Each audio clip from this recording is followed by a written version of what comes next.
Será que Deus se deixa se impressionar quando algum governante tem ele nos lábios direto? Olha, Deus acima de tudo, Deus acima de todos. Será que Deus é como nós, que nós ficamos impressionados quando um governante fala, olha, esse homem é de Deus, ele é isso, é aquilo, né? E, muito bem, Deus não se deixa impressionar por essas falas, diferente de nós. E a questão do Bolsonaro, parece que Deus levantou muitos inimigos contra ele.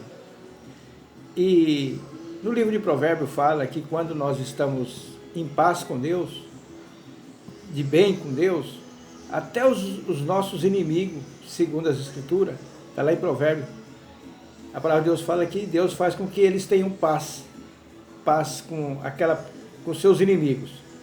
E não é o caso do nosso ex-presidente Bolsonaro, né? E parece que os anos se passaram e ele não adquiriu nada de sabedoria. E ele continua da mesma forma. E nós não vemos conversão dele, embora ele tenha uma esposa. Parece que a esposa também não influencia nada. Parece que também não é convertida, né? E nós vemos esse homem aí buscando refúgio em vários lugares. Por exemplo, no presidente dos Estados Unidos, o Trump, confia mais no Trump do que em Deus, né? E as Escrituras, muitos livros das Escrituras, traz histórias de governantes exatamente para os nossos dias, para esses governantes atuais tirarem lições. E o Bolsonaro, segundo ele, disse que já leu todinha as Escrituras. Será que ele não prestou atenção nessas leituras aqui, que é para governante, né? E nós vemos ele aí se afundando cada vez mais e parece que Deus está entregando ele na mão dos seus inimigos. Primeiramente, Deus o tirou do poder, tirou ele lá do poder, Deus colocou e tirou. E esse homem, ao meu ver, ele parece ser um homem muito orgulhoso, soberbo. Porque a soberba ela tem várias facetas, ela vem sob várias formas. E às vezes a soberba ela vem sobre uma forma de humildade. Você sabia disso?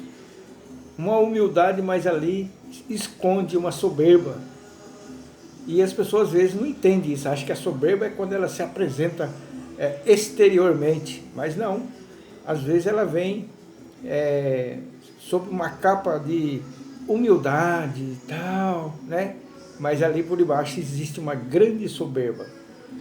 E para não ficar só nas minhas palavras, quero fazer a leitura de um texto para vocês entenderem como que é as Escrituras. Se as Escrituras tivessem sido escritas nos nossos dias, será que nosso ex-presidente entraria aqui para exemplos também? Exemplo do que não deve ser feito o governante? E aí ele vive confiando num braço carnal. E aí as coisas estão desandando cada vez mais. O seu filho está autoexilado nos Estados Unidos e ele está prestes a ir para a prisão. E nós percebemos que parece que Deus está apertando ele, porque ele é uma pressão muito grande em cima dele. Os inimigos é como os números do cabelo dele, da cabeça dele, né? Então vamos aqui para o livro de 2 Crônicas, capítulo 28, é o versículo 5. Aqui fala sobre um rei chamado Acás. Esse rei conheceu a palavra, mas parece que ele não quis. Mas vamos ler o texto aqui, que interessa para nós. Olha aqui o que diz a palavra de Deus. Está falando desse rei, desse governante. Serve para todos os governantes. Isso aqui é um exemplo. E o ex-presidente também deveria tirar exemplo, mas parece que não tem ninguém que fala para ele, cercado de falsos profetas. Nós vimos isso. Então vamos aqui no versículo 5 do capítulo 28.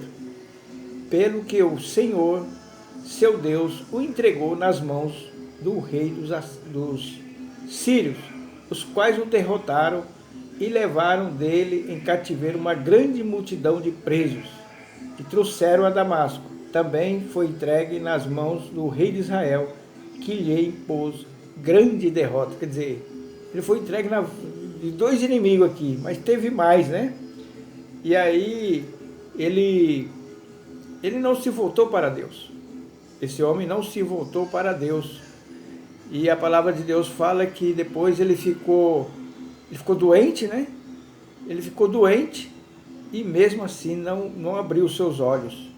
E aí acabou morrendo esse homem. Terminou os seus dias, um fim trágico, não foi um dia, um final glorioso, né? E a palavra de Deus vai dizendo aqui no versículo 22, e no seu tempo de dificuldade, o rei Acaz tornou-se ainda mais infiel ao Senhor. Tá vendo? E vocês estão vendo como que é as coisas? Parece que um abismo chama outro abismo, como diz a palavra. Então, o ex-presidente parece que vai ser entregue na mão dos seus inimigos para a derrota final dele, né? Parece que vai acontecer isso, os indícios que está acontecendo. E nós não vemos esse homem publicamente falar, olha, eu vou buscar Deus porque eu tenho que me converter de verdade, que eu não sou convertido. Eu gosto de bajulação, né? Eu tenho orgulho no meu coração, preciso me arrepender dos meus pecados. Quem sabe Deus o recolocaria de novo no poder, né? Mas esses homens só pensam neles, só pensam na família. Embora eles falem que quer defender isso, defender aquilo, mas nós vemos que eles estão apegados ao poder de todas as formas. Fazendo esse vídeo aqui para você tomar lições para nós, que faz parte também, nós olharmos para os exemplos que estão por aí. Que Deus possa nos iluminar e guardar dos homens maus que estão lá em cima no poder.